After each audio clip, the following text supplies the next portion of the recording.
सब्रवाल जी जुड़ चुका बिल्कुल फ्रॉम टीम सब्रवाल। पहले वेलकम कर लेते हैं रियल एस्टेट का कोई सवाल PK Sabharwal. Y media would like to welcome you to radio Y FM 909 South Asian pulse drive time पे। पीके जी कैसे हैं आप? How are you? Thank you very much, Sarah, and very good afternoon to all our listeners. जी Sarah.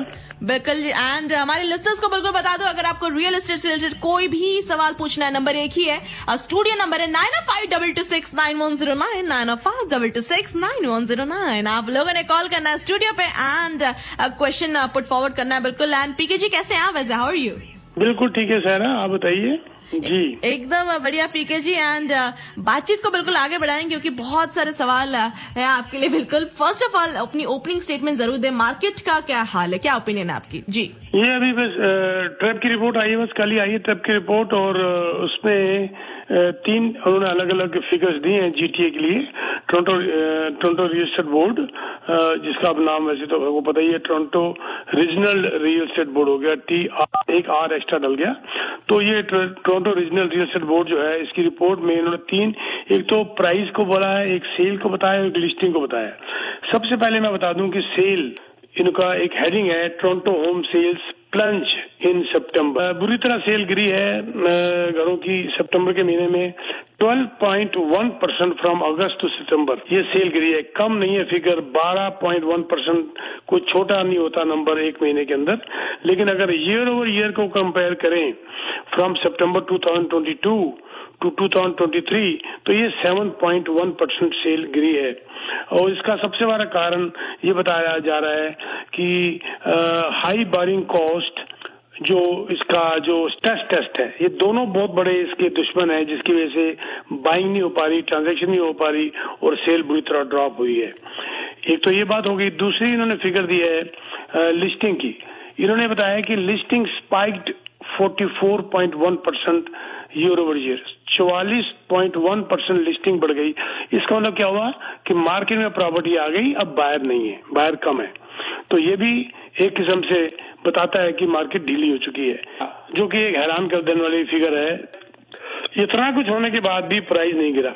Year over year price जो है सितंबर 22 से सितंबर 23 तक 3% price ऊपर रहा है, और month over month from August to September GTA के अंदर प्राइस 3.4% ऊपर रहा है। ये ट्रब की लेटेस्ट रिपोर्ट आई है, और ये कहा जा रहा है, जो हमारे ट्रब के जो प्रेसिडेंट हैं पॉल बेरन साहब, उन्होंने कहा है कि ये जो हाई बोरिंग कॉस्ट है और जो स्ट्रेस टेस्ट है, ये तंग करता रहेगा लगभग अगले साल के मिडिल तक। तो ये तंग करेगा, उसके बाद शायद कुछ डिक्लाइनिंग की तरफ चला जाए। बिल्कुल। एंड पीके जी, हम अगर लिस्टिंग्स बढ़ रहे हैं, उनकी बात करें कि बायर्स कम हो गए, लिस्टिंग्स बढ़ गए, प्रॉपर्टी बढ़ गई, एक सवाल मेरे दिमाग में ये भी आ रहा है कि जो रेंट है वो भी तो काफी बढ़ता जा रहा है। Like it is increasing like anything. अगर हम स्टूडियो बेसमेंट्स ले ले, अपार्टमेंट्स ले ले, कुछ भी ले ले, रेंट्स तो काफी हाई हैं। इसके बारे में आपकी क्या ओपिनियन? हाँ, ये तेरे लिए बेटा ये जरूर होगा, क्योंकि तुम भी लगता है रेंट देते, तुम भी जंग बच्चे आजकल रेंट देख रहे होते हैं ना। तुम्हें भी परेशानी हो रही है बहुत ज्यादा? जी जी जी होती है ना परेशानी। कोई बात नहीं बच्चे, ये जिंदगी है। ये देखो, रेंट की बात बाद में करूंगा, पहले मैं तुम्हारे से बात करता हूँ जी। आपकी जिंदगी अगर सिंपल चलती है, जिंदगी में कुछ ऐसा कर डालो, एक ना बहुत एक जिसे कहते हैं कहावत है, वो तो चलो मैं बाद में बताता हूँ, लेकिन मैं एक बात और करना चाहता हूँ। आप जो है क्या कहते हैं, आपकी वो बात बाद में है, लेकिन एक बात बताओ, ऐसा भी तो कुछ जिंदगी में होना चाहिए ना कि आपको बच्चों को सुनाने के लिए कुछ स्टोरी होनी चाहिए आपके पास। जी होनी चाहिए ना कुछ स्टोरी। जब एक जिंदगी फीकी चली गई, उसमें कुछ ऐसा हुआ ही नहीं कि जो कुछ हम कहने लायक हो जाए, कुछ करने लायक हो जाए, तो फिर वो बोर नहीं होगी बात। मैं जब अपने ग्रैंड किड के साथ बैठता हूँ, बचपन की उनको बातें बताता हूँ, वो आगे मेरे पास चिपक जाते हैं। ग्रैंडपा बताओ फिर क्या हुआ? अच्छा ग्रैंडपा वहां का हुआ। You should have some stories to tell your kids and you should have some stories to tell your grand. क्या ख्याल है? वो हमारे जो प्रेसिडेंट है अब्दुल कलाम साहब, उन्होंने भी एक बहुत अच्छी बात लिख के गई थी, जिंदगी में कुछ ऐसा लिख जाना, कुछ पढ़ने लायक लिख जाना, ये ऐसा कुछ कर जाना जो लिखने लायक हो जाए। जी राइट। तो ये है रेंट की प्रॉब्लम, वो तो मैं बाद में करूंगा, लेकिन मैं जैसे तुम्हारे को मैंने बोला तो मुझे याद आया कि भाई ये कुछ स्टोरीज, मेरी जिंदगी में तो इतनी स्टोरीज हैं। Right struggle from on the street, टूटी चप्पल, पेट में रोटी नहीं, वो स्टोरीज कैसे स्ट्रगल किया, कैसे आगे बढ़े। तो आपके पास जब कहते ना नानी की कहानियां तो जी। हाँ, तो ऐसे ही तो समझ लो मेरे घर में दादा की कहानियां, राइट। तो वो कुछ स्टोरीज भी आपके पास, कुछ ऐसे काम भी होने चाहिए जो कि आपके पास स्टोरीज हों सुनाने के लिए अपने बच्चों को, अपने ग्रैंड किड्स को। अच्छा, अब ये स्ट्रगल से निकलते हैं तो उसका मजा ही अलग है। मुझे जो खाना खाने का मजा आता है 2 सूखी रोटी और सब्जी के साथ, और जो शाम को मेरे को जो रात को नींद आती है, मेरे को पुरानी बचपन की सारी मेहनत याद आ जाती है। और मैं कहता हूँ देखो, ऊपर वाला खुदा भगवान मेरे साथ था, और मेहनत भी और साथ में किस्मत भी, दोनों ने काम दिया। अब आपकी मैं रेंट की बात करता हूँ। अब ये रेंट जो मेन आपने क्वेश्चन किया, बिल्कुल ये रिपोर्ट अभी आई है और बड़ी इंपॉर्टेंट रिपोर्ट आई है, और ये renters.ca एंड अर्बन नेशन की रिपोर्ट आई है कि आप हैरान होंगे, अगस्त के महीने के अंदर जो है रेंट कनाडा में पीक हो गया, $2,117 हो गया, 1.8% का जंप एक महीने के अंदर आ गया। बताइए, रेंट के साल में हुआ करता था। लैंडलॉर्ड टैलेंट बोलता है कि 2.5% रेंट बढ़ाओ साल में, यहाँ पर एक महीने में 1.8%। और मंथ ओवर मंथ पता कितना रेंट बढ़ा कनाडा के अंदर? 9.6%। अब बताइए, $100 के लगभग 3 महीने के अंदर लोगों का रेंट बढ़ गया, $100। अब इसके अंदर जिसे कहते हैं, इससे पहले जो था 3 महीने की एवरेज थी 5.1% रेंट बढ़ने की, जो बढ़ के अब इतनी ज्यादा हो गई। इसके अंदर जो है टोरंटो और वैंकूवर अभी भी नीचे है। 9.6% कनाडा की एवरेज है और टोरंटो की एवरेज है 8.7 और वैंकूवर की है 7.3। अब मैं एक डराने वाली बात करता हूँ बहुत जी। ब्रैम्पटन तो जानती हैं आप? हाँ जी। ब्रैम्पटन को कौन नहीं जानता? बिल्कुल, हर न्यूज में रहता है ब्रैम्पटन, अच्छी भी और बुरी भी। हाँ, सारी न्यूज होती है, एक्टिविटी हैपनिंग। ब्रैम्पटन में रेंट जंप हुआ 21.6% एक साल के अंदर। Can you believe that? I can not. ये बिल्कुल अनएक्सपेक्टेड था। Oh my God. 2713 एवरेज आ गई ब्रैम्पटन के अंदर रेंट की। 21.6, कितनी बुरी बात है। अब लैंडलॉर्ड से बात करो, मैं भी उनमें से एक। वो ये कहता है प्रॉपर्टी कॉस्ट इतनी ज्यादा है कि मेरी ROI नहीं निकलती, रिटर्न ऑन इन्वेस्टमेंट नहीं निकलती। टेनेंट से बात करो तो वो कहते हैं बेचारे कि हमारे पास इनकम इतनी नहीं है कि जितना हम दे सकें।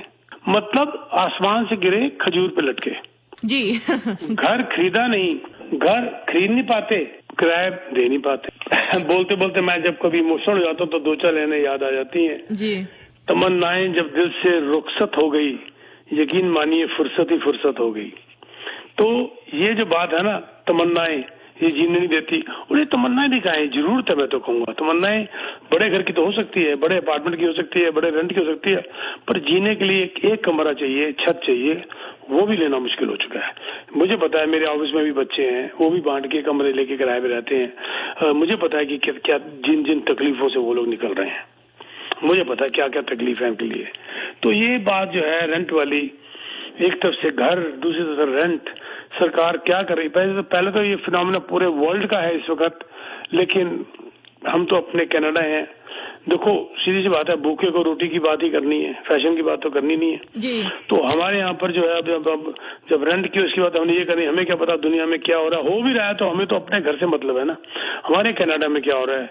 ये आपने क्वेश्चन पूछा और पूछ के दुखती रग में हाथ लगा दिया, और ये जो है घर भी नहीं लोग ले पा रहे और किराया भी नहीं दे पा रहे। तो ले लें एक छोटा सा ब्रेक, आपका आईडी का हो गया, फिर करते हैं बात। बिल्कुल बिल्कुल पीके जी। और एक नंबर भी जरूर अपना आराम से 2 बार दे दीजिए अगर कोई कॉल करना चाहता है तो। बिल्कुल पीके जी। एंड हम स्टेशन आईडी ले लेंगे, हमारे लिसनर्स स्टेशन आईडी पे चले जाएंगे, एंड उसके बाद आपको स्टूडियो नंबर में 2 दफा बता देती हूँ, 905-226-9109, दैट इज 905-226-9109 स्टूडियो नंबर। आपको कॉल लगा के कोई भी सवाल पूछना है रियल एस्टेट से रिलेटेड, पीके सब्रवाल जी हमारे साथ जुड़े हुए हैं, बिल्कुल पूछिएगा।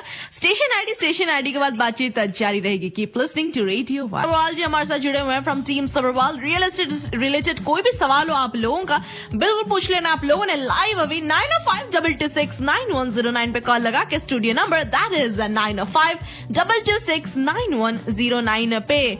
जी पीके जी, मेरे को अभी एक मैसेज आया, कोई प्रभु है, मिस्टर प्रभु जी, उन्होंने कहा वो लिखने वाली जो मैं बात कर रहा था दोबारा बोल दो। तो जो मैंने अभी 2 लाइनें बोली थी, मैं बोल देता हूँ, आराम से आप लिखना चाहते हैं लिख लीजिए। ये हमारे प्रेसिडेंट जो हमारे रह चुके हैं अब्दुल कलाम साहब, उनकी लाइनें थी ये 4, बहुत खूबसूरत लाइनें थी जो मैंने अभी कहा था ना पढ़ने लायक। तो वो उनकी एग्जैक्ट लाइनें ये थी, अगर मरने के बाद भी जीना हो तो एक काम जरूर कर जाना, अगर मरने के बाद भी जीना हो तो एक काम जरूर कर जाना, पढ़ने लायक कुछ लिख जाना या फिर लिखने लायक कुछ कर जाना। ये लाइन थी इनकी एग्जैक्ट अब्दुल कलाम साहब की। प्रभु जी, उम्मीद है आपने इसको लिख लिया होगा या रिकॉर्ड कर लिया होगा। जी जी sir. And PK ji, actually ये लाइन बहुत रेलेवेंट भी है हमारे सबके लाइफ में भी इन अ वे। आपने जैसे कहा था कि कुछ स्टोरीज होनी चाहिए हमारे लाइफ में, कुछ ऐसा भी करना चाहिए so that we remember why we are doing what we are doing. तो करेक्ट बात है बिल्कुल पीके जी। एंड पीके जी, मेरे को सवाल ये है कि हम लोग बातचीत बहुत कर रहे थे अबाउट रेंट एंड मार्केट के बारे में। ये भी खबर आई है कि जो बैंक्रप्सीज है, नंबर ऑफ बैंक्रप्सीज एंड डेलिक्वेंसीज, ये भी काफी इंक्रीज होने वाला है, ऐसा कुछ? बिल्कुल जी बिल्कुल, क्योंकि आप मीडिया ग्रुप में हैं तो आप मीडिया से बिलोंग करती हैं और मेरे को लग रहा है कि आपको शौक भी हो गया पढ़ने का, समझने का, और आप जिसे कहते हैं वाई मीडिया में आप भी खबरों के अंदर इन्वॉल्व रहती हैं, तो आपके क्वेश्चंस बड़े अच्छे हैं सारा, मैं बताऊं आपको। और ये जो डेलिक्वेंसीज की बात हो रही है, बैंक्रप्सीज की बात हो रही है, ये कोई और नहीं कह रहा, ये बैंक ऑफ कनाडा कह रहा है। बैंक ऑफ कनाडा की चलो बाद में लूंगा। रॉयस मेंडिस साहब जो है मैनेजिंग डायरेक्टर ऑफ डेजर्टिन, उनका कहना है कि हर महीने 2%, रफली 2% मॉर्गेज होल्डर जो है वो रिन्यू कराते हैं, अपनी मॉर्गेज करा रहे हैं आजकल, और बहुत शार्पली उनका इंटरेस्ट रेट हाई हो जाता है। जो 2-2.5% दे रहा था, अब 3-4 साल में रिन्यू हुआ तो आज वो 6-6.5% दे रहा है, 3 गुना। अब ये शॉक है, it is called mortgage payment shock. Shock लग गया, 1,500 देने वाला 3,000 दे रहा है, यानी कि जो वेरिएबल रेट पेमेंट कर रहे थे ऑन एन एवरेज, उनकी पेमेंट 49% बढ़ चुकी है। 475 पॉइंट जब बढ़ गए तो इनकी जैसे जैसे वो इंटरेस्ट बढ़ता जा रहा है, इनकी पेमेंट बढ़ती जा रही है। 1,000 वाले की 1,500 होगी, 2,000 वाले की 3,000 पेमेंट होगी। ये तो मैं अंदाजा बता रहा हूँ 49% के हिसाब से, लेकिन इंटरेस्ट रेट कैलकुलेट करो तो फिगर थोड़ी सी अलग बनती है। अब आप बताइए ये फाइनेंशियल पेन कितनी जबरदस्त है, और जब इतना ज्यादा हो गया, एक आदमी रेगुलर दे ही नहीं पा रहा, ऊपर से इतनी जबरदस्त पेमेंट बढ़ रही है, तो डेलिक्वेंसीज होंगी। ये अब आते हैं बैंक ऑफ कनाडा के ऊपर। बैंक ऑफ कनाडा ये कह रहा है कि 2024, 25 और 26 ये 3 साल बड़े खतरनाक साल हैं, जिसमें 2024 सबसे ज्यादा खतरनाक साल है, जिसमें कि बहुत सारी रेन्युअल्स आएंगी फिक्स्ड वालों की, जिनका फिक्स्ड मॉर्गेज था, उनको अभी तक तो वही पुराना देना पड़ रहा था, वो मौज कर रहे थे। अब जब उनकी रेन्युअल्स आएंगी, उनके 3 गुना हो जाएगा इंटरेस्ट, तो अब बड़ी भारी प्रॉब्लम का सामना करना पड़ेगा उन लोगों को। और ये बैंक्रप्सीज की वाली कहानी जो है, वो लोग भी ये बात कर रहे हैं। एक और कैटेगरी है जिसको की बड़ी भारी प्रॉब्लम आ चुकी है और आनी भी है, जो वेरिएबल रेट वाले हैं, जिनका फिक्स मंथली पेमेंट का है। जैसे आरबीसी के बाद ज्यादातर लोगों का यही है, वेरिएबल और फिक्स रेट है। अब उनका फिक्स मंथली पेमेंट है, not rate, fix monthly payment है वेरिएबल का। अब उनकी पेमेंट तो फिक्स्ड है, लेकिन मान लीजिए कोई 2,000 दे रहा था, अब 2,000 में मान लीजिए 800 जा रहा था प्रिंसिपल और 1,200 जा रहा था। अब इंटरेस्ट बढ़ता जा रहा है, प्रिंसिपल कम होता जा रहा है, इंटरेस्ट बढ़ता जा रहा है। ऐसा टाइम आ गया कि 2,000 पूरा का पूरा इंटरेस्ट में ही जा रहा है, कर्जा उतर ही नहीं रहा। और वो ऐसा भी एक टाइम आ गया जिसके अंदर की अब इंटरेस्ट और ज्यादा जेब से लाना पड़ेगा, तुम्हारा 2,000 से काम नहीं चल रहा। वो लोग जो है उनकी असली प्रॉब्लम अब आई है। तो ये बहुत जबरदस्त प्रॉब्लम इस वक्त फेस कर रहे हैं। और ये आपने ठीक कहा, ठीक न्यूज कही कि अगले 2-3 साल में बुरा वक्त सामने होता हुआ नजर आ रहा है। जी सर। एंड पीके जी, अभी एक और सवाल भी है मेरा आपके लिए, बट उससे पहले एक ऐसी I was reading up report basically, and एक ऐसे सवाल आ रहा है कि अभी जो करंट हाउसिंग मार्केट चल रहा है उसको क्विकली अगर हम अफोर्डेबिलिटी को रिस्टोर करना चाहते हैं, in a while, obviously time लेगा, आपके हिसाब से according to expertise what steps should be taken for that, अगर we want to restore affordability? कोई अफोर्डेबिलिटी के लिए सिंपल सी बात है, इंटरेस्ट रेट कम हो, इन्फ्लेशन कम हो, हमारी जिसे कहते हैं लोगों के पास कुछ पैसा बचे, टेस्ट को कम किया जाए थोड़ा सा, या फिर आपकी अमोर्टाइजेशन जो है जो 25 साल को 30 साल कर दिया जाए, 30 साल को 35 कर दिया जाए, 35 को 40 साल कर दिया जाए, तो नेचुरली बहुत जबरदस्त फर्क पड़ जाएगा। लोगों की पेइंग पावर जो है, बाइंग पावर, पेइंग पावर जो भी कह लो आप, मॉर्गेज पेइंग पावर, ये बढ़ जाएगी। 25 साल को अगर आप 35 साल कर देते हैं तो सीधी सी बात है आपका लगभग 20% आपकी पेमेंट कम हो जाती है। आपका इंटरेस्ट रेट अब जैसे थोड़ा और घटे, कम हो, तो उसमें भी आपकी बाइंग पावर बढ़ जाती है। स्ट्रेस टेस्ट के अंदर आपका अप्रूवल थोड़ा सा उसमें स्ट्रेस टेस्ट 2% घटा के 1% कर दिया जाए तो उसमें भी फर्क पड़ जाएगा। स्टेप्स तो ले सकती है सरकार, पर अब ले नहीं रही कि उनको फिर खतरा है कि लोग फिर जब ये अफोर्डेबल हो जाएंगे तो फिर दर लेना शुरू कर देंगे और फिर जो है वो फिर प्रॉब्लम में आना शुरू हो जाएंगे। बहुत सोच समझ के सरकार काम कर रही है। सरकार से ज्यादा बैंक मैं कहूँगा काम कर रहा है। मुझे लगता है कि बैंक ऑफ कनाडा ने अभी तक जो काम किया है उसका रिजल्ट जो है वो आना शुरू हो गया है और रिजल्ट जो है ठीक आ रहा है। जीडीपी की रिपोर्ट भी आ गई, बड़ी अच्छी आई है। मुझे लगता है अब इंटरेस्ट रेट 25 अक्टूबर को नहीं बढ़ेगा, उससे पहले 17 अक्टूबर को जो इन्फ्लेशन की रिपोर्ट आनी है मुझे लगता है वो रिपोर्ट भी ठीक आएगी अब, और उसके बाद 25 अक्टूबर को शायद इंटरेस्ट रेट ना बढ़े, रुक जाए और आगे फिर घटने की बात करेंगे हम लोग। बिल्कुल पीके जी। एंड हमारे लिस्टर्स को मैं एक दफा फिर बता दूं, 9052269109 स्टूडियो नंबर 9052269109। अगर आपको कोई भी सवाल पूछना है पीके जी से, बिल्कुल रियल एस्टेट से रिलेटेड कोई भी सवाल, पीके सब्रवाल जी जुड़े हुए हैं हमारे साथ 9052269109 पे। एंड एक कॉलर जुड़ रहे हैं हमारे साथ, बिल्कुल वेलकम कर लेते हैं उनको। हाँ जी, हेलो। हाँ जी, बिल्कुल सवाल पूछ सकते हैं जी। हाँ जी पीके जी, ये मेरा सवाल है कि जैसे आजकल ये दूसरी वो असाइनमेंट क्लास बहुत आ रही हैं, ये जो बिल्डर है ये अलाउ करेगा कि इतनी असाइनमेंट क्लास एक बिल्डिंग में हुए तो बिल्डर की वो फिर ऐसे क्रेडिबिलिटी खत्म हो जाएगी कि इतनी ज्यादा आ जाए, इसके ऊपर आपकी क्या? जी भाई साहब, देखो बिल्डर असाइनमेंट क्लास पहली बात तो ऐसे देता ही नहीं है। बिल्डर अपना घर पक्का करने के बाद देता है। आप अपनी असाइनमेंट क्लॉजेस पढ़ लीजिए, आपके एग्रीमेंट में लिखी हुई है कि मैं आपको एग्जांपल दे देता हूं। नंबर 1 ये लिखा होगा उसके अंदर, जब तक 95% बिल्डिंग नहीं बिक जाती आपको असाइनमेंट अलाउ नहीं करेगा। अब अगर उसकी 95% बिल्डिंग बिक गई, 5% उसने अपने पास रखी हुई है गेम खेलने के लिए एज ए इन्वेस्टर। नंबर 2 वो कहता है कि जब तक सेम मॉडल मेरे पास बचा हुआ है मैं असाइनमेंट अलाउ नहीं करूंगा। अब कंपटीशन खत्म हो गया। मान लीजिए आपका इस मॉडल का नाम है, उसके पास भी मॉडल पड़ा है बी, आपको अलाउ ही नहीं कर रहा वो, तो कैसे बदनाम होगी बिल्डिंग? उसका बी नहीं है मॉडल तो आप उसको बेच दो, आपको अलाउ कर देगा। तीसरा, असाइनमेंट के ऊपर उसकी कमाई भी है। उसने फ्री इनको दे रखा है, जैसे हम लोगों ने फ्री ले रखा है, ठीक है जी, उसने पहले फ्री दे दिया, लेकिन उसके अंदर एक क्लाउज और डली हुई है कि जब ऑक्यूपेंसी में 60 दिन से कम रह जाएंगे तो अलाउ नहीं करेगा।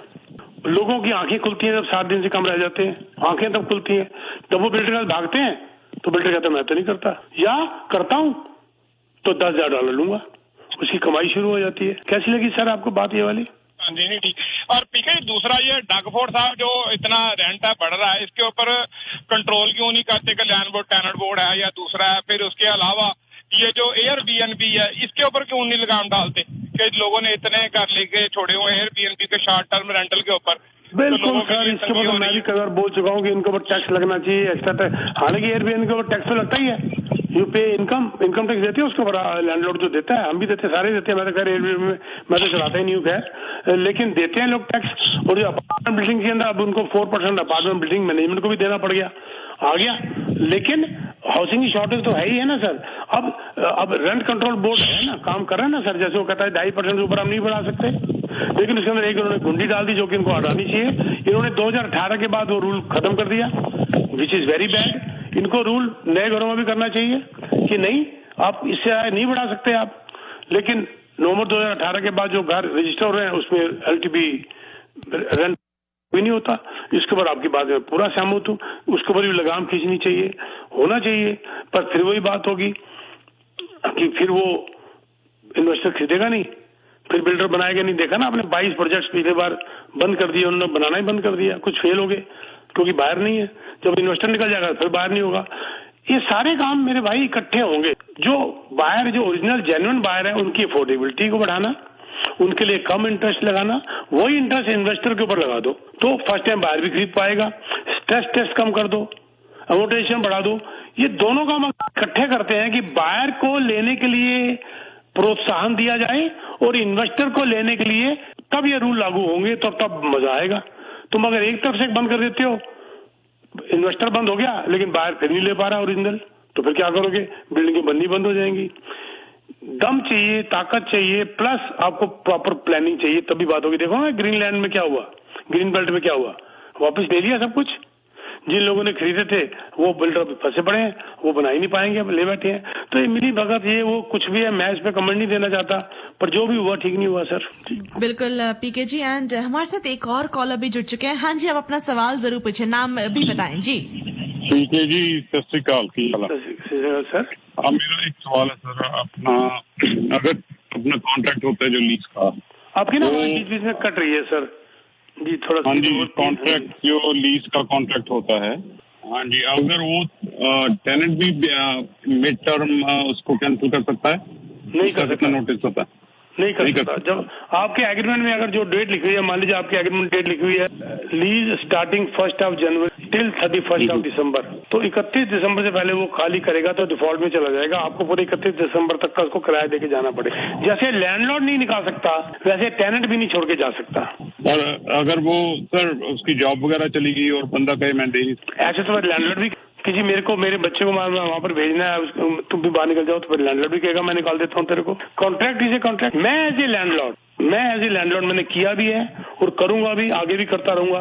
अगर मुझे उसकी प्रॉब्लम जेन्युइन नजर आ रही, थपकी मार के शाबाशी देके बच्चे को बोलूंगा जा बेटा, तो चला जा बेशक, क्योंकि तेरी जॉब ही नहीं रही तो मैं क्यों पाप लूं अपने सिर। उसके दो फायदे हैं सर। आपकी आवाज एक तो जानी पहचानी है, तेजिंदर सिंह बोल रहे हैं जी? हाँ जी सर, हाँ जी, वेरी गुड, थोड़ी आवाज बड़ी बढ़िया सर। तेजिंदर देखो थोड़ी आवाज ऐसी लखा करोड़ पहचान लेने। तेजिंदर जी एक तो यादाश्त सर इतनी तगड़ी है, यादाश्त क्या, बादाम तो खाता नहीं, मूंगफली खाता हूँ सर, तो उसी से हो जाती है। तो अब पर अच्छी बात है, यादाश्त होनी चाहिए। Thank you sir, thank you sir, क्योंकि मन में कुछ नहीं है सर, प्रोफेशन यादाश्त है कि याद ही कुछ नहीं रखना। जो कल बोला था आज बोलना है, जो आज बोला कल बोला। यादाश्त ज्यादातर लोगों की इसलिए कम हो जाती है कि उनको झूठ बोलने की आदत पड़ी होती है। उनको याद रखने में ये सबसे ज्यादा ताकत लग जाती है कि मैंने किसको क्या बोला था, क्योंकि एक बात तो बोली नहीं थी, रामलाल को कुछ बोला, श्यामलाल को कुछ बोला, तो अब उनको ये याद करने में उनका सारा दिमाग खराब हो जाता है कि मैंने किसको क्या बोला था। जिस बंदे ने सबके लिए एक ही बोलना है और कल की बात और आज की बात सेम है, तो उसका दिमाग तो बहुत खाली पड़ा हुआ ना यूज करने के लिए। Sorry on the lighter side. तो ये जो आप बात कर रहे थे, तो मेरे को टेनेंट अगर कहेगा तो मैं तो उसको दो फायदे करूंगा। एक तो उसको बोलूंगा जा बच्चे तू जा, एक पुण्य कमाऊंगा, दूसरा मैं भी बच जाऊंगा। जिस टेनेंट की नौकरी चलेगी वो तुम्हें किराया कहाँ से दे देगा, बजाय इसको मेरे लिए सरदर्दी बन जाए, वो किराया ना दे, इससे अच्छा क्यों ना उसको रिस्पेक्टफुली निकाल दो, जाने दो। ठीक है sir, thank you sir, thank you. हाँ बिल्कुल। एंड पीके जी, इतने सारे सवाल हमारे लिसनर्स के आप तक पहुंचते हैं। एंड एक आपने अभी बताया कि पीके जी आप बादाम नहीं खाते आप मूंगफली खाते हैं। मजाक कर रहा था मैं, जस्ट जोकिंग। तो मेरी वाइफ क्या करती है, वो बचपन से, मेरी मदर भी जी, ग्रैंड पेरेंट्स में मेरे और मेरी मदर, पुराना रिवाज है, वो बादाम भिगो देते हैं रात को पानी के अंदर, भिगो के फिर सवेरे उसके छिलके उतार के, वो मेरी एक आदत है, मैं शहद के साथ 12 गिरियां बादाम की और सुबह खाता हूँ। पता लग रहा है क्योंकि लग ही रहा है जो आपकी जो याददाश्त, वो अलग बात है, जो इन्फॉर्मेशन जितना कंटेन होता है ना सर पे उसके लिए बादाम चाहिए होता है। बिल्कुल। एंड विकी जी, मैं एक बात बोलूंगा तेजिंदर सिंह जी को, क्योंकि मैं एक बात उसको याद नहीं रहती। जब भी वो टेनेंट जाए उसको ऐसे मत जाने दीजिए प्लीज, मेहरबानी करके। उसको अगर वो कह रहा है मैंने जाना है और उसको भेजना चाहते हो तो उससे N9 फॉर्म साइन करा लीजिए। ये ना वो टेनेंट मुड़ के फिर 2 महीने बाद वापस आ जाए, कोई उसको भड़का दे, फिर आगे बैठे मैं तो बैठ गया यहाँ पर। या अब इसकी जो होती है क्लॉज होती है जो कि हम डालते हैं अपने एग्रीमेंट के अंदर, कि वो अगर छोड़ के अगर वो 2 महीने नहीं आया, महीना नहीं आया, तो हम उसको मान लेंगे कि वो छोड़ के चला गया। पर उससे भी बेटर है N9 जिसको कहते हैं tenants notice to end the tenancy, वो उससे जरूर साइन करा लीजिए ताकि फिर आप भी आराम से दूध पी के सोएं, आपको टेंशन ना हो। बिल्कुल पीके जी। एंड पीके जी एक जस्ट ऐसी क्वेश्चन आ रहा है, आप टेनेंट एंड ऑल की बात कर रहे हैं, आई एम ऑल्सो टेनेंट। तो सर पीके जी जब जो रेंट इंक्रीज की बात नहीं होते, जब आप already you are staying somewhere and आपने कॉन्ट्रैक्ट साइन किया हुआ है, एवरीथिंग इज डन, रेंट वगैरह सेट है, सो किस किस सिचुएशंस में the landlord can actually increase the rent, मतलब उनको कुछ नोटिस देना पड़ता है इस सीन को लेके? क्योंकि ये मेरे साथ कभी हुआ नहीं है। पहले तो ये बताइए, जो घर है मैं मान के चलता हूँ वो घर 2018 से पहले का बना हुआ है, ये एजम्पशन ले लेता हूँ पहले मैं, ठीक है जी। उसके अंदर आपको as per LTB landlord tenant board, उसके जो एडवाइजरी या उनके जो स्टेटमेंट आई है कि कितना बढ़ा सकते हैं, उससे ज्यादा नहीं बढ़ा सकते साल के बाद जी। आजकल वो है 2.5%। एक बात तो क्लियर होगी ना ये वाली, जी जी जी। इससे ज्यादा नहीं बढ़ा सकते। और टेनेंट कहता है कि मैं नहीं बढ़ाऊंगा तो वो बहुत बड़े डिफॉल्ट में आ जाएगा, टेनेंट को भी बढ़ा देना चाहिए, नहीं तो उसके अगेंस्ट बात चली जाती है।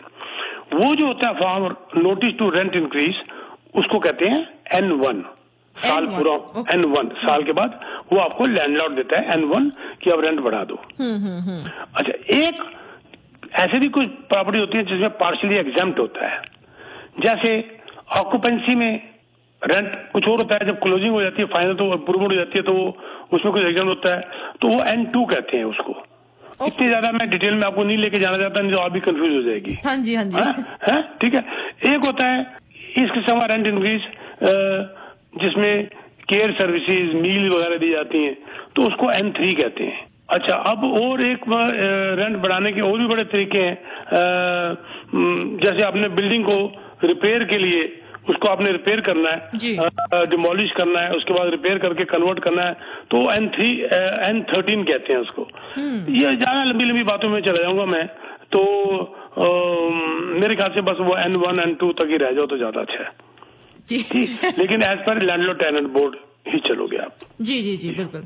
मैं यहाँ पर ये भी बता दूं, क्योंकि अब मैं लीगल बातें करने लग गया हूँ, मैं एक डिस्क्लेमर दे दूं कि मैं लॉयर नहीं हूँ, ना मैं पैरालीगल हूँ, मैं एक रियल्टर हूँ, ब्रोकर ऑफ रिकॉर्ड हूँ, न्यूज़ रियल्टी एक्सपर्ट्स।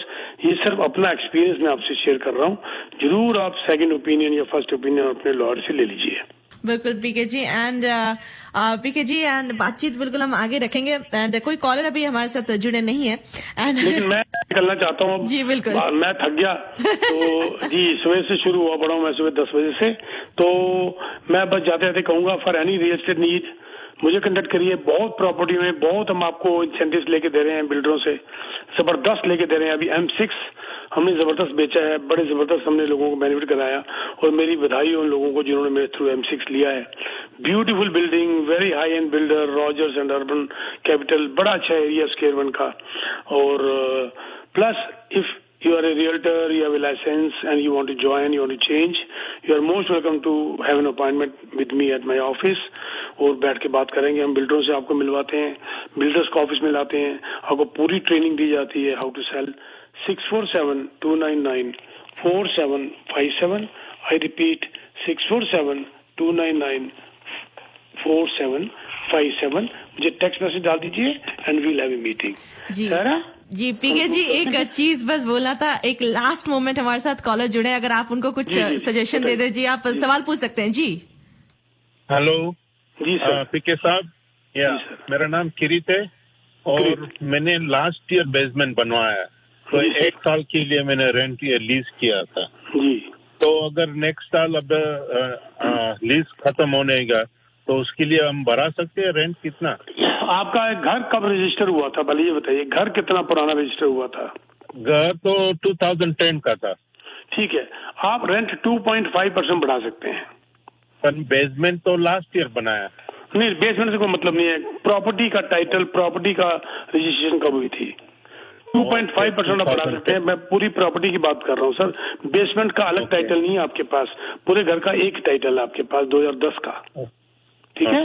और रेंट इंक्रीज के लिए टर्म खत्म होने के 90 डेज पहले दीजिएगा। लोग 60 दिन करते हैं, लेकिन 90 डेज पहले, और 90 डेज आपके लास्ट डे से काउंट होते हैं। फर्स्ट डे के रिस्क में मत पड़िएगा, वो कई बार महीना 1-2 दिन ऊपर नीचे हो गया तो वो महीना गायब हो जाता है। लास्ट डे 90 डेज से पहले N1 नोटिस आप लिख लीजिए, आप गूगल करेंगे LTB लिख लीजिए, LTB। LTB। उसको गूगल पे जाइए इनकी वेबसाइट में, वहां पर फॉर्म्स आएंगे बहुत सारे, N1 फॉर्म प्रिंट कर लीजिएगा। ओके। उस पर लिख दीजिएगा कि इस तारीख से आपकी लीज इस तारीख को खत्म हो रही है और इस तारीख से आपका 2.5 रेंट बढ़ रहा है और ये आपको नोटिस है, और उसके बाद बस बढ़ा दीजिए, आप बढ़ाएंगे वो। ठीक है सर। Okay, thank you sir. Saira, thank you very much. Thank you so much PK ji, इतने सारे इन्फॉर्मेशन हमारे साथ आप हर हफ्ते शेयर करते हैं, हमारे कॉलर्स को इतने अच्छे से गाइड करते हैं। बहुत शुक्रिया आपका। Y media would like to thank you so much for joining us on radio Y South Asian pulse drive time पे। शुक्रिया आपका PK ji. Thank you. Take care.